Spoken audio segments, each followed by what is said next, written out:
हिरड्यांमधून रक्त येणे किंवा हिरड्यांमधून पू येणे, तर हे काय असतं, याचे वेगवेगळे काय कॉजेस आहेत आणि यावर आपण काय होमिओपॅथिक ट्रीटमेंट घेऊ शकतो, तर हे आज आपण पाहणार आहोत. तर चला पाहूया. हॅलो फ्रेंड्स, मी डॉक्टर सारिका. तर आज आपण जिंजिवायटिस म्हणजे इन्फेक्शन ऑफ द गम्स म्हणजे हिरड्यांना इन्फेक्शन होणे, तर ह्याचे थोडे थोडे जर सिम्पटम्स म्हटलं तर तोंडातून घाण वास येतो किंवा पू येतो हिरड्यांमधून किंवा रक्त येऊ शकतं. तर हे कशामुळे होतं, तर इन्फेक्शन असेल किंवा विटॅमिन सी डेफिशियन्सी असेल, म्हणजे बरेच काही त्याचे कॉजेस आहेत. तर आपल्याला ह्याचे ऍज अ प्रिकॉशन म्हणून काय करायचं आहे, तर आपल्याला रेग्युलर व्यवस्थित ब्रश करायचा आहे. ब्रश करताना सॉफ्ट टूथपेस्ट वापरायचा आहे. गमची मसाज म्हणजे हिरड्यांची मसाज वगैरे करू शकतो आपण. आणि आपल्याला तंबाखू, गुटखा, माणिकजन असे जे व्यसनाधीन जे प्रकार आहेत ते पूर्णपणे बंद करायचे आहेत.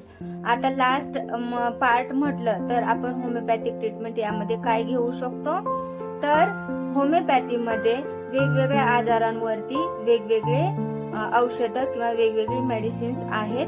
बट आज मी तुम्हाला मोस्ट इंडिकेटेड मेडिसिन सांगणार आहे. पण त्याबरोबरच तुम्हाला माझ्या व्हिडिओला लाईक करायचं आहे, माझ्या चॅनलला सबस्क्राईब करायचं आहे, जेणेकरून माझे सगळे नोटिफिकेशन तुम्हाला मिळून जातील. तर होमिओपॅथिक ट्रीटमेंट म्हटलं तर फर्स्ट रेमेडी आहे क्रेओसोटम 30. तर क्रेओसोटम 30 आपल्याला 2 थेंब 3 वेळा दिवसभरामधून घ्यायचं आहे.